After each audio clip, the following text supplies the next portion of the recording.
Spoilers ahead.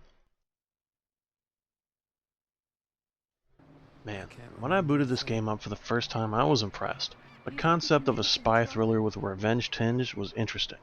But the longer I played the game, the more I realized how boring this game really is. Seriously, I had so much fun in the early levels of the game, but later on it just got so repetitive and tedious. This game had so much potential and just fell flat for me. I'm not sure if it's due to hardware limitations or what, but the stealth aspects of this game are poorly executed. You don't really feel like a spy or anything of the sort, with a few exceptions in some levels, like the snow-based level later in the game, which is so disappointing because of the neat UI things they do with the enemies and everything in the sort. Speaking of enemies, the enemy AI has pretty interesting UI elements to them as well. For example, if you're caught somewhere, a mini panel thing will show up on the top left of the screen showing an enemy sprinting to the alarm to show that they know you are there. But most of that is negated anyways because you end up just playing an action game with light stealth here and there when it could have been so much more. Be careful. Damn it.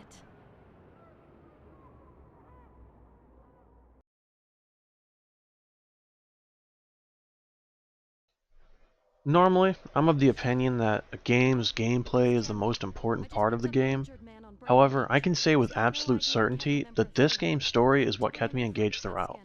Starting as an amnesiac with bits and bobs of your memories, you have to survive as people want you dead.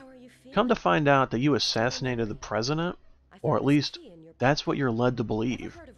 Turns out that you have assumed the identity of the actual assassin, Who's that? but people are still on the lookout for you to cover up their involvement in the assassination. This leads to a lot of twists and turns, as well as locations that are interesting to play through.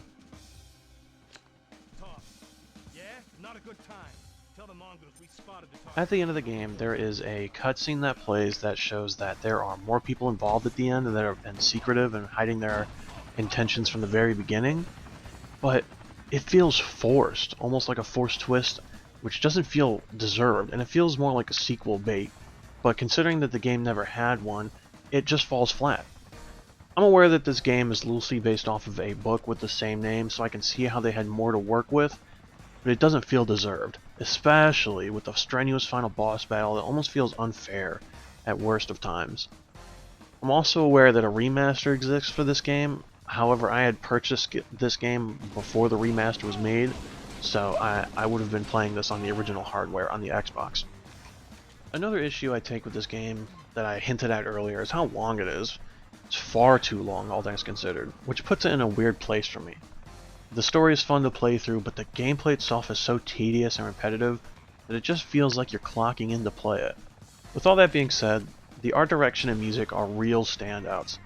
This game is cel-shaded, which wasn't popular at the time, and it stays close to that feeling of it being an interactive comic book, leading back to panel art when you're caught or when someone falls from a high place to their demise. This music though, what a soundtrack.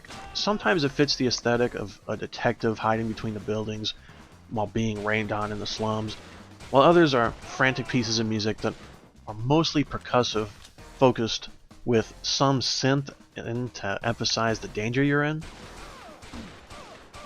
Just listen to this soundtrack and watch this cutscene, and you'll see what I mean by how good this soundtrack is and how good the art direction is for this game.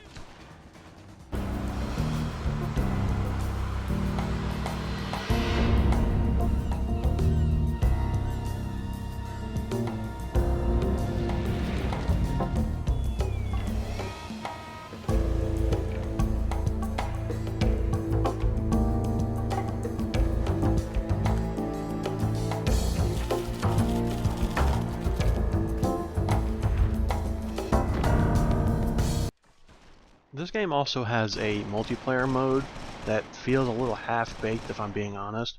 There's a split screen, Xbox Live, and LAN Party Connect options. Uh, well, as of now, the Xbox Live option is currently defunct, so I couldn't play that. But the split screen game mode is most of what I played in this gameplay here with the bots you can play against. And the LAN Party probably would have been the best way to play this game with friends with bots, but I don't have the accessibility to do so.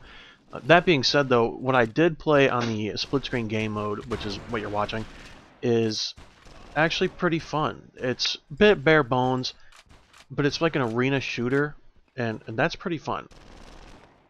As you can see in the gameplay footage here, you'll notice that there's a lot of aim assist, which is pretty common for first-person shooters at the time. Games like Halo or even other third-person shooters, they tend to have a lot of aim assist on this console. And you also come to find out that a lot of these games are just mediocre. As cool as this game could have been, the gameplay is so monotonous that I just can't overlook it. I'm going to give the game a 5 out of 10, which is unfortunate because it feels like this game deserved a lot more than what was given to it. Who knows, maybe a sequel or a proper remake instead of a remaster could do this game some justice.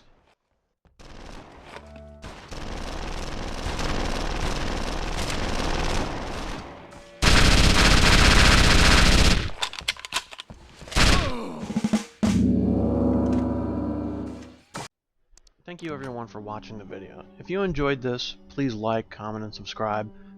It would mean the world to me. I greatly appreciate anyone who stopped by watching this video and saying hi to the channel. The next game I have on my list here to play is a retrospective review on 25 to Life on the original Xbox. I have beaten this game before, but it is just the next one. Thank you everyone, have a good one.